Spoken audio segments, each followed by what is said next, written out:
suara masuk deh. Cek 1 2 3.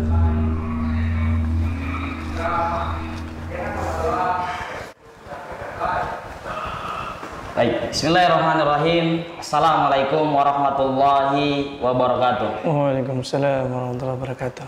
Innal hamdalillah nahmaduhu wa nasta'inuhu wa nastaghfiruhu wa na'udzu billahi min syururi anfusina man syaa'a a'malina may yahdihillahu fala mudhillalah wa man yudlil fala hadiyalah. Asyhadu an la ilaha illallah wahdahu la syarikalah wa asyhadu anna Muhammadan abduhu wa rasuluh allazi la nabiyya ba'dah. Puji syukur kita ucapkan kehadirat Allah Subhanahu wa taala yang telah memberikan kita nikmat kesehatan dan kesempatan, khususnya kita dalam tayangan kali ini live streaming dari kajian JPRMI bersama Hasan Ahmad dengan tema itu di balik kesukaran ada kemudahan. Di hari Ramadan yang ketiga ini mudah-mudahan kita semuanya dalam keadaan sehat walafiat dan diridhoi oleh Allah Subhanahu wa taala. Amin. Jadi pemirsa dimanapun, sohib-sohibah, khususnya ikhwati fillah JPRMI, jamaah JPRMI rahimakumullah, dan seluruh pemirsa dimanapun berada, hari ini kita alhamdulillah dalam keadaan sehat dan kajian kita hari ini tentang yaitu di balik kesukaran ada kemudahan ini. Maka sudah berhadir juga Coach Wahyudi, alhamdulillah luar biasa, jazakallah Coach, ya kan. Jadi Coach Wahyudi sudah hadir di tempat dan mudah-mudahan nanti materi yang dipaparkan khususnya dengan dengan tema yang sudah ditentukan ini menambah keilmuan kita. Amin. Dan ketakwaan kita terhadap Allah Subhanahu wa taala. Amin amin amin. Jadi tak perpanjang dalam karena waktu kita juga nanti terbatas. Jadi kita buka kajian ini, kajian online khususnya karena era milenial Coach, apalagi di tengah-tengah wabah ini, mudah-mudahan saudara dimanapun berada dalam keadaan walafiat dan ini menjadi motivasi untuk kita juga semuanya, mudah-mudahan. Jadi kita buka kajian ini dengan mengucapkan basmalah. Bismillahirrahmanirrahim.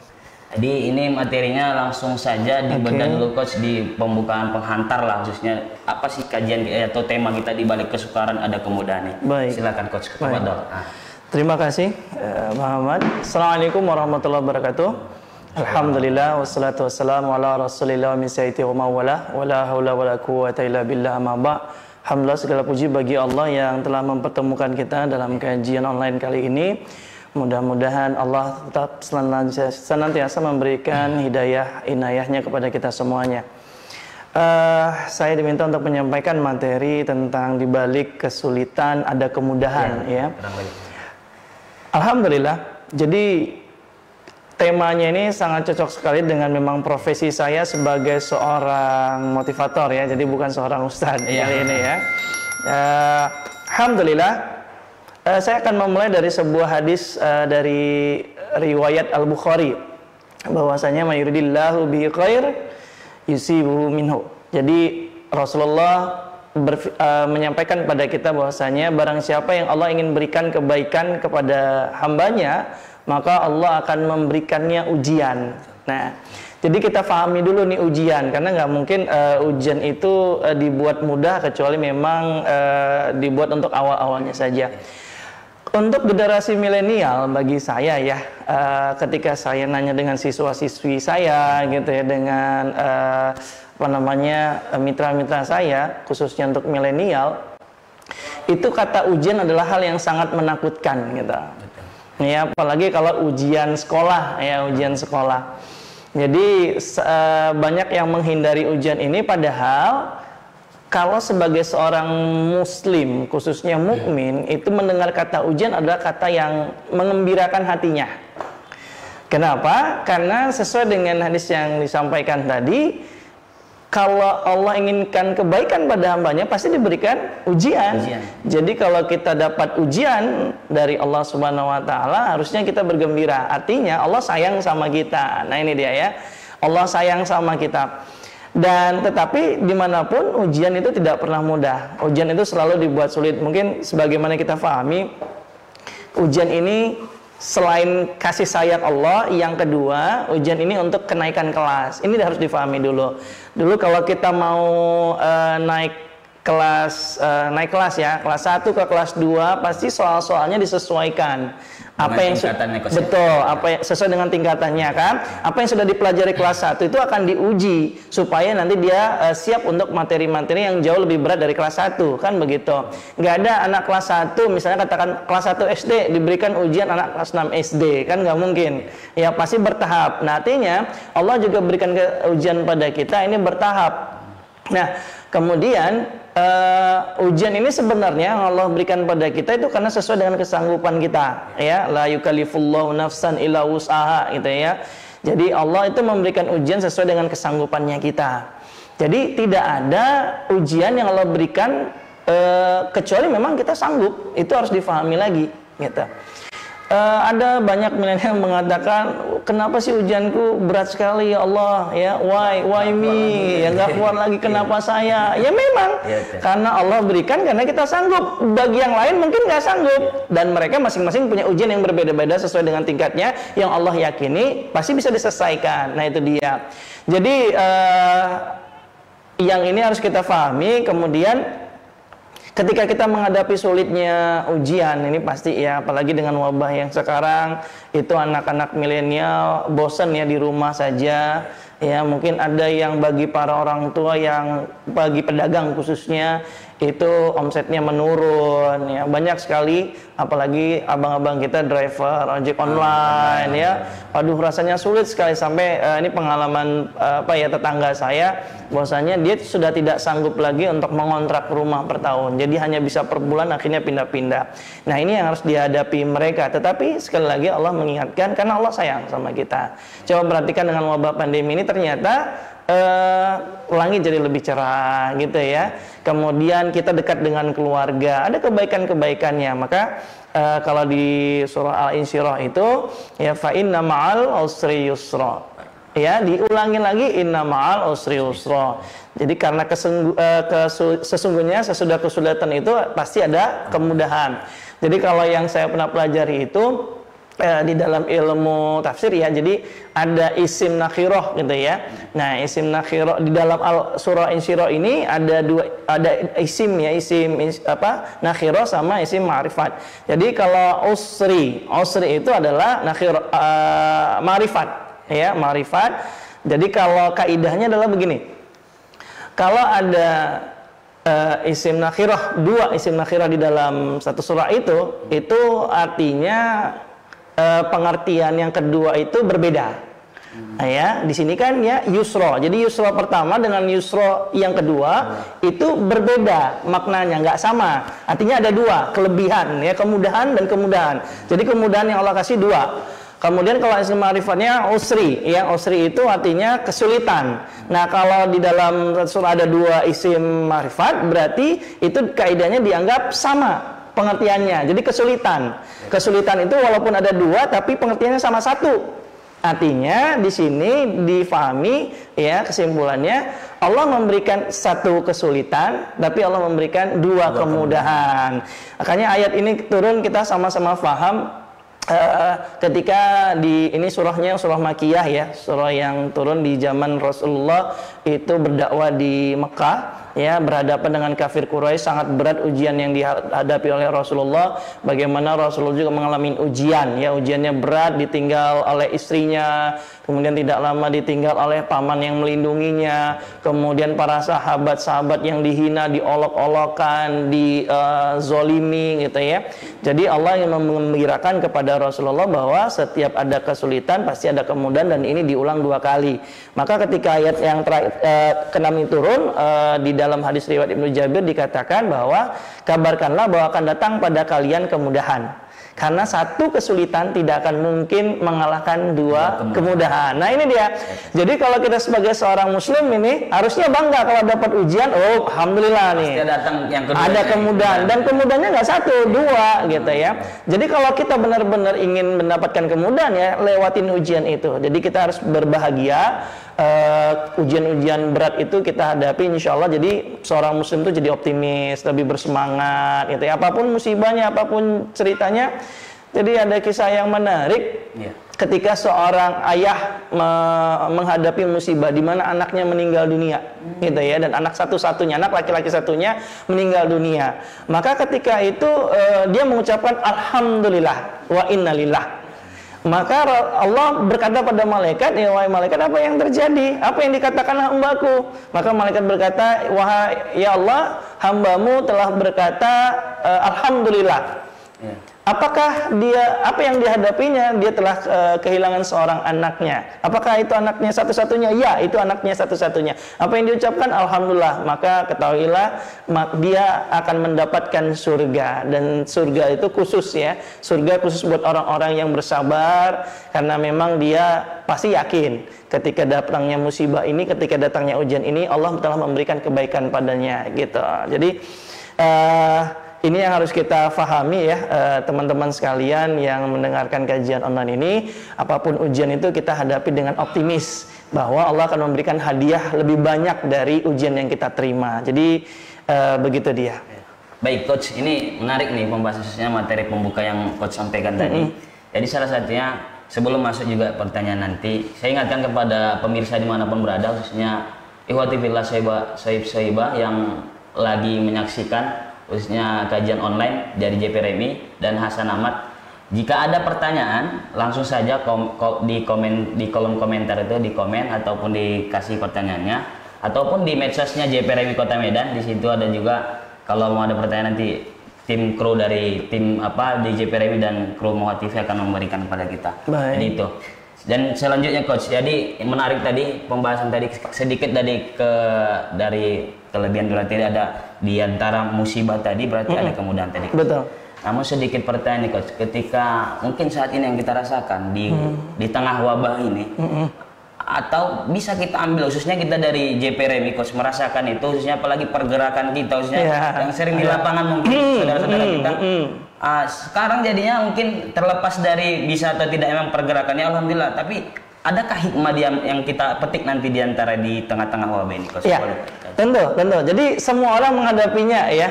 Kalau kita lihat dari teman-teman JP Remi, akhirnya muncul kreativitas. Betul, ya kan, kreativitas dengan mengadakan kajian online. Yang mungkin dulu awalnya hanya sesekali atau mungkin jarang sekali, tapi kemudian jadinya teman-teman berpikir yuk kita buat kajian online ya di studio dan sebagainya. Alhamdulillah, ini sebuah kemajuan, sebenarnya kemajuan. Apalagi di era industri yang keempat ini gitu ya. Jadi di mana anak-anak milenial itu justru lebih pegang gadget. Artinya mereka nggak perlu datang ke tempat-tempat yang harus ke masjid dan sebagainya. Jadinya yang tadinya hanya anak-anak yang soleh mungkin begitu ya. Tapi dengan di rumah teman-teman kita yang kemudian merasa mendapatkan hidayah dari wabah ini, dia tersiramkan dengan kajian-kajian online seperti ini. Jadi ini kebaikan sebenarnya. Jadi lebih kreatif ya. Kemudian kita jadi lebih istilahnya lebih keren lah ya dengan kajian online ini. Begitu juga yang saya hadapi dengan pekerjaan saya sebagai kepala sekolah gitu ya. Saya awalnya memang bukan orang yang rutin untuk melihat internet gitu ya di gadget saya karena pekerjaan cukup banyak. Tapi dengan wabah ini akhirnya saya dan tim saya itu harus kreatif dengan lebih aktif di media online. Alhamdulillah, jadi kami yang tadinya ogah-ogahan gitu ya, hanya sedikit saja, akhirnya semua nyemplung di media online, mempromosikan sekolah kita. Alhamdulillah, ternyata saya melihat keajaiban luar biasa dari Allah. Ketika sekolah-sekolah lain tidak memanfaatkan ini gitu ya, siswa yang mendaftar jadi sedikit, tapi kami melihat sekolah baru, tapi kemudian jadi lebih banyak pendaftarnya. Alhamdulillah, kita mencatat sudah 90 lebih siswa yang mendaftar karena itu. Kita langsung fast respon. Betul. Jadi kita lihat nih, kita langsung japi orang tua yang punya anaknya SMA sebentar lagi. Kemudian kita buat program sama seperti kajian ini yang tadinya kan pesantren kilat Ramadan itu kan di sekolah ya. Nah, akhirnya kami berpikir semua gimana nih supaya sekolah tetap aktif gitu ya di online. Akhirnya kita buat tuh mengundang Ustadz Muzamil Asbala, alhamdulillah dia mau gitu ya. Kemudian Kang Randy untuk kajian bisnis. Jadi itu yang terjadi. Bahkan biaya bisa kita kurangi karena nggak perlu mendatangkan dengan transportasi dan akomodasi seperti itu. Suatu kebaikan juga kebaikan semuanya. Karena mungkin kalau kita undang dengan syarat waktu terbatas ya. Betul. Mungkin dengan adanya kajian online tadi malah dimudahkan kita jadi Masya Allah, komunikasi dengan Ustadz itu Ustadz betul. Inilah yang dikatakan Allah kemudahan-kemudahan itu. Jadi itu salah satu kalau mungkin kita ambil dari segi apa ya coach ya. Cuman kalaulah diambil dari konteks, kalau ada nggak tips dari coach sendiri khususnya tadi kan, walaupun dia mungkin secara online ya kajian itu, mungkin kalau dia secara dilihat dari nggak tertarik dia atau gimana, ada tips nggak itu coach untuk dia ikut macam tadi pesantren kilatnya coach bilang? Mungkin kalau dia secara komunikasi langsung kan lebih enak. Atau dengan komunikasi seperti ini bagaimana coach? Pandangan coach itu.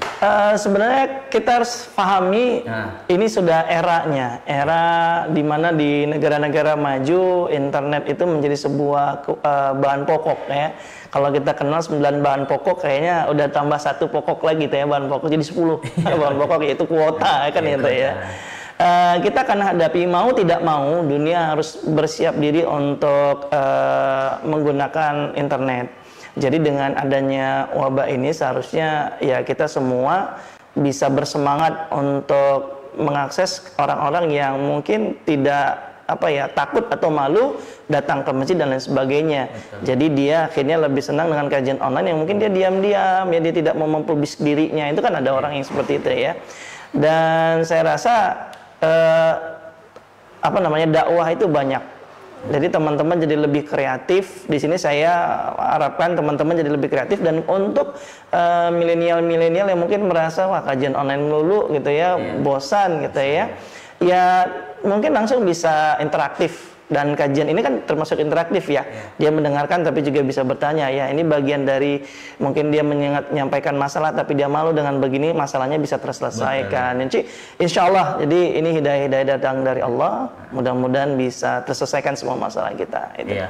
Mudah-mudahan alhamdulillah coach. Ya. Kita lihat dulu pantauan dari itu ada apa? Boleh dari kru sampaikan. YouTube-nya. Oke, nanti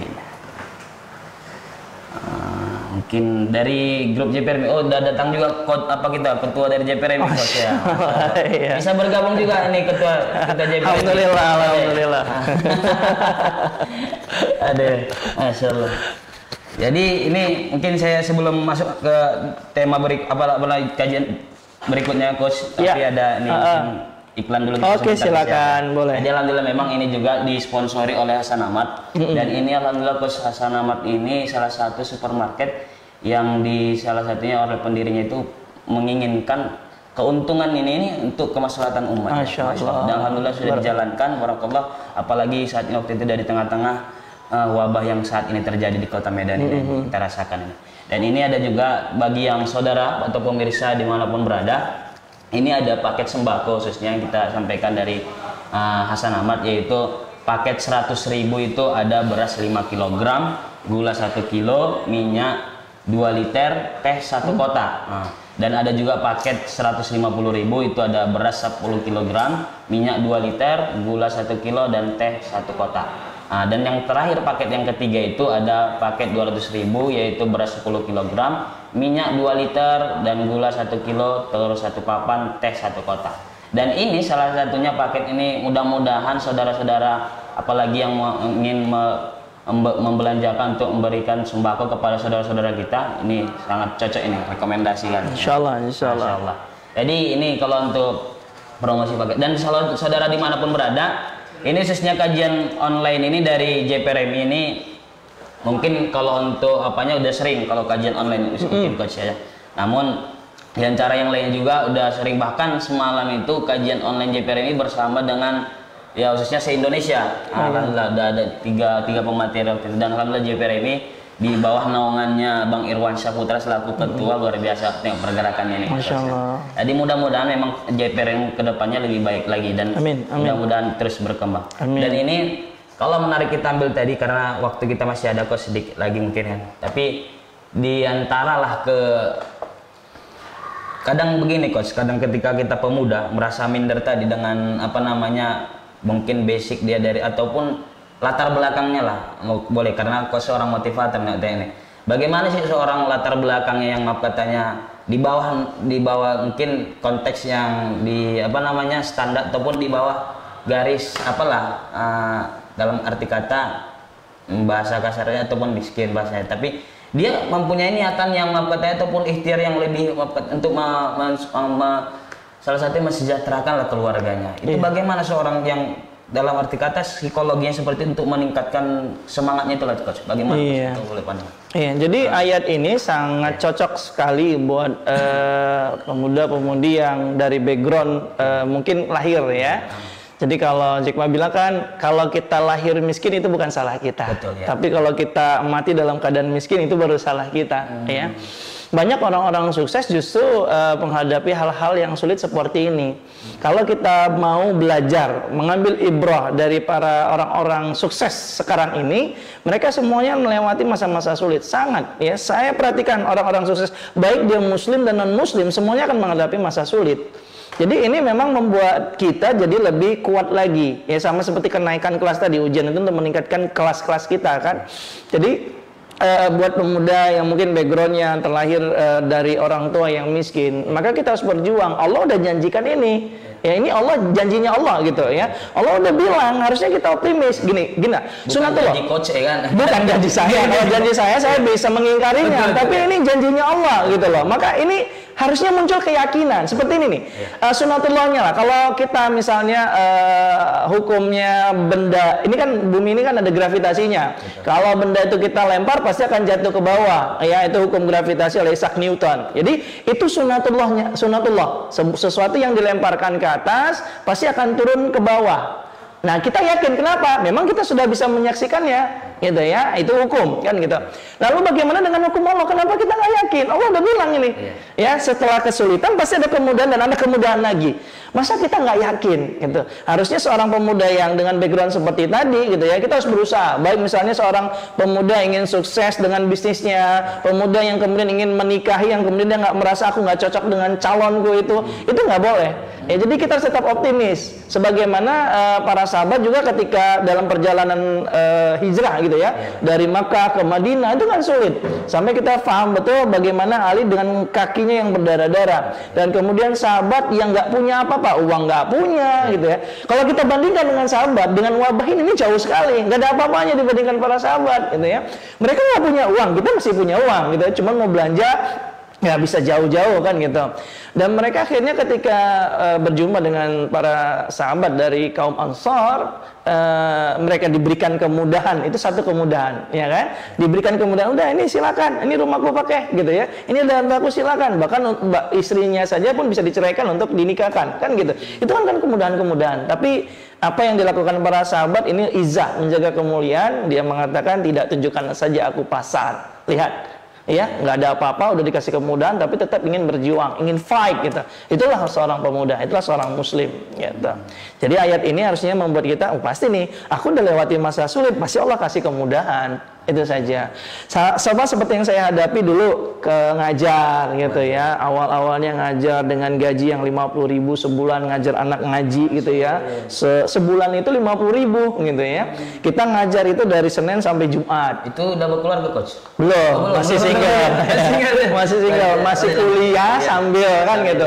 Kalau kita lihat itulah pekerjaan awal saya. Ya udah saya hadapin saja. Ya. Jadi saya sabar. Jadi kalau kita pahami sabar itu bukan kayak sabar ya, gitu ya. Jadi disuruh duduk doang, enggak. Sabar dalam Islam itu yang pertama kita harus terima dulu. Terima keadaan ini. Jadi kalau kita menghadapi wabah ini, kita terima dulu lah. Jangan bilang, aduh ini kenapa ini pasti gara-gara negara ini. Nggak perlu gitu ya. Itu udahlah, nggak usah kita pikirkan. Tapi seorang muslim berpikir optimis gitu ya. Jadi dia harus berpikir, ya insya Allah lah, ini pasti Allah akan berikan kemudahan. Jadi ketika saya menghadapi itu, kemudian dikasih lagi jalan rezeki, ditambah lagi dengan les privat, jadinya nambah 150.000, hingga akhirnya saya sampai dengan kondisi seperti ini. Saya melihat jalan saya itu dengan gaji itu ternyata sesuai. Jadi kalau gaji kecil, ternyata ujiannya kecil. Ketika saya dapat gaji besar, makin lama makin besar, ujian makin besar. Iya, jadi kalau kalau milenial ini dapat ujian, hadapin aja dulu, terima, kemudian ada ikhtiar yang kedua. Jadi pertama adalah sabar. Sabar itu artinya pertama terima dulu musibah ini, hadapin gitu ya. Sama seperti seorang ayah yang anaknya tadi meninggal dunia, dia terima dengan mengucapkan alhamdulillah. Itu yang pertama. Yang kedua, dia ada ikhtiar. ada ikhtiarnya, ada usahanya. Nah kalau bukan berarti kita terima diam aja enggak. Tapi Nah, ada dengan ikhtiar tadi. Betul. Jadi kebanyakan anak muda memahami, aku pengen dapat rezeki banyak tapi nggak mau usaha, itu salah. Harusnya ada ikhtiar, usaha. Coba aja, mungkin dengan begini, katakan seorang pebisnis gitu ya, dengan bisnis offline-nya berkurang omsetnya, dengan kemudian kreativitas dia mencoba ikhtiar baru, coba deh buka buat web marketplace-nya gitu ya, akhirnya makin banyak orang yang beli, jadi tambahlah dia pembeli-pembelinya gitu ya. Jadi seperti itu. Jadi kita harus terus berjuang, coba nanti Allah kasihkan kemudahan-kemudahan. Iya. Nah, jadi seperti itu dia. Tadi ini sedikit tadi menarik tadi. Mungkin karena teman-teman dari belum ada pertanyaan nih kali ya. Mungkin dari grup JPR ini ada kira-kira pertanyaan situ ya. Ada yang masuk, Bang? Kira-kira? Gak ada masuk ya kira. Oke. Jadi yang lain ini coach menarik mungkin dari tadi menurut dari sampaikan coach tadi itu tentang kalaulah dia di tengah ini contohnya bisnis tadi, apalagi dia menjalankan bisnis coach, apalagi ya ada namanya naik turun, apalagi di tengah-tengah wabah ini.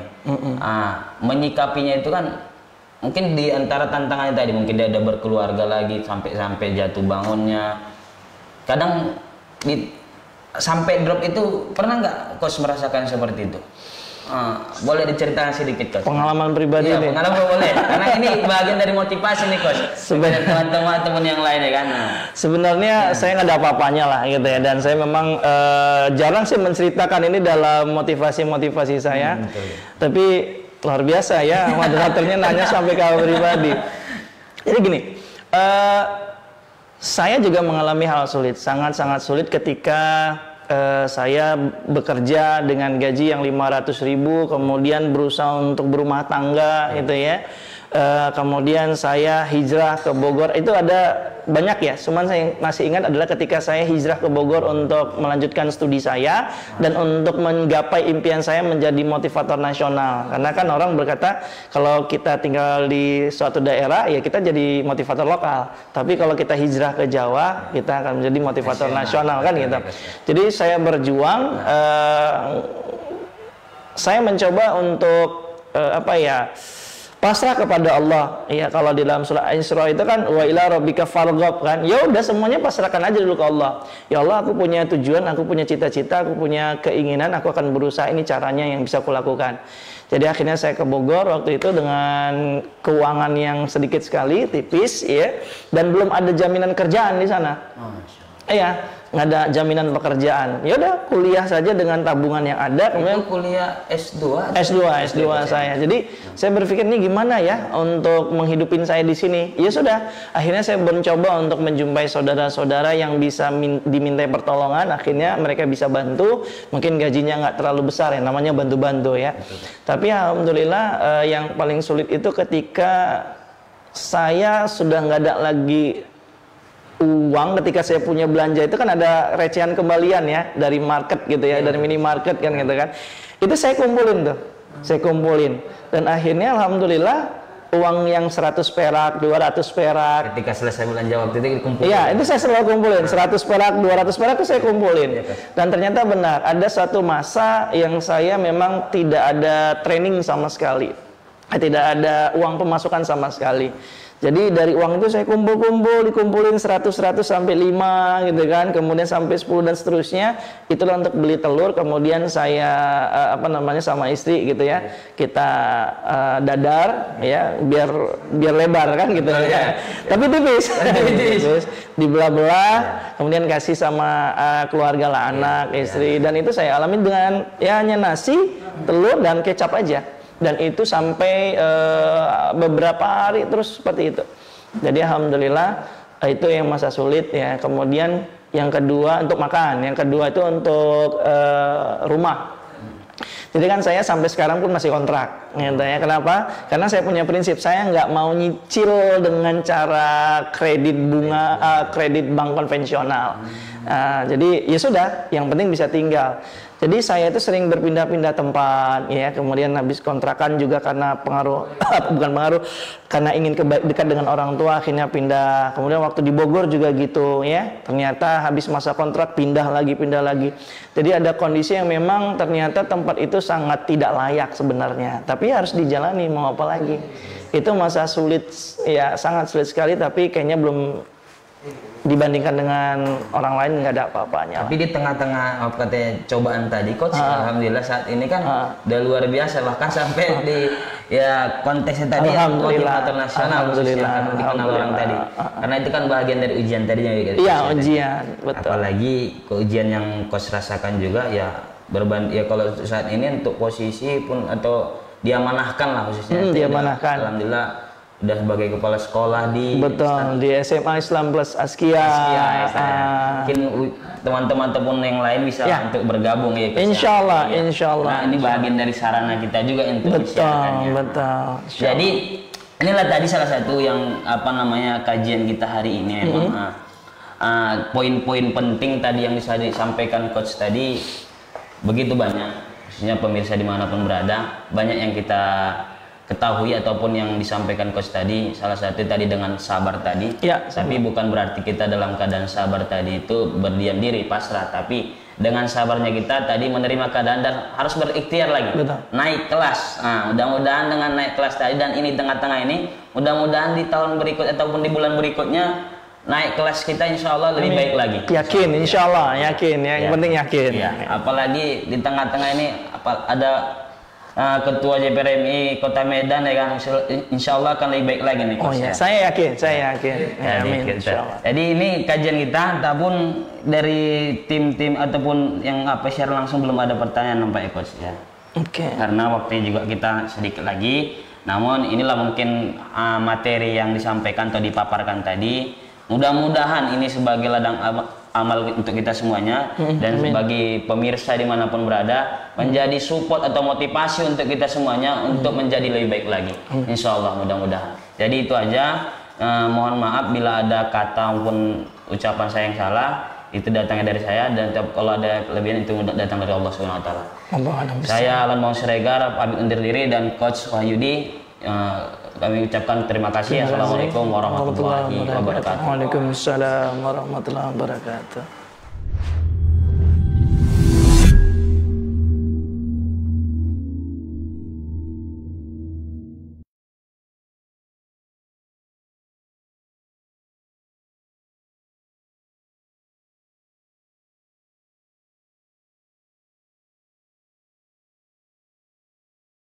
Assalamualaikum warahmatullahi wabarakatuh. Kami keluarga besar SMA Al-Azhar Medan, unggulan, tahfiz dan reguler, mengucapkan selamat menunaikan ibadah puasa di bulan suci Ramadan 1441 Hijriah. Semoga seluruh amal ibadah kita diterima oleh Allah Subhanahu wa Ta'ala. Mohon maaf lahir dan batin.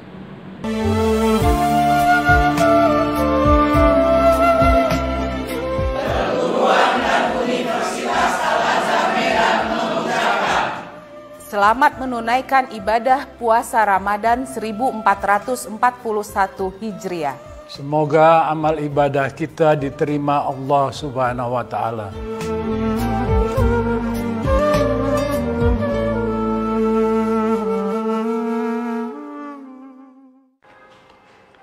Assalamualaikum warahmatullahi wabarakatuh. Pada bingung botol apa yang di depan saya? Oke, ini saya kenalkan.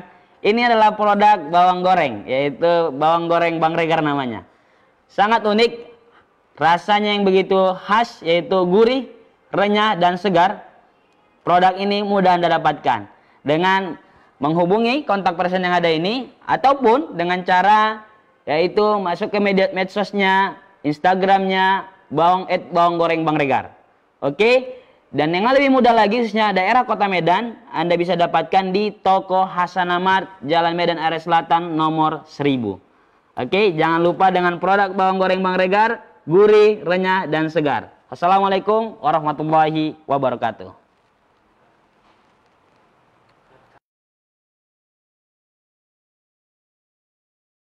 Assalamualaikum warahmatullahi wabarakatuh. Buat kawan-kawan, terkhusus kepada anak-anak muda, hari ini dampak virus corona menjadi musibah bagi kita semua, terkhusus pecinta fashion di bidang sepatu. Kan ini mau lebaran, daripada kita beli sepatu baru, sepatu lama bisa dicuci seperti baru. Di mana? Di Muhasus. Alamat Jalan Halat nomor 15A. Jangan lupa di bulan suci Ramadan, Muhasus menyediakan diskon cuci 3 gratis 2, bawa 5 pasang ya. Boleh via online ke 0812 6853 9014. Jangan lupa cuci sepatu lama Anda di Muhasus.